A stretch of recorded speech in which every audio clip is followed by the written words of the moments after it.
Guys, good morning and good morning. So guys, flex ko lang po sa inyo ang napakabago nating mga Pinoy foods. So, meron naman tayong hopya na langka flavor. So I am sure guys na patok naman to sa ating panlasa.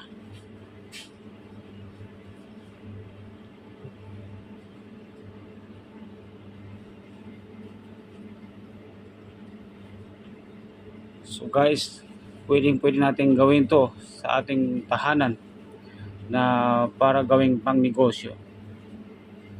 So napakabenta nito guys. Sobrang bilis.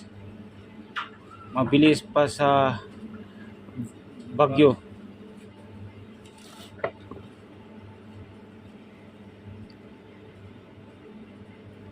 So ayan na guys.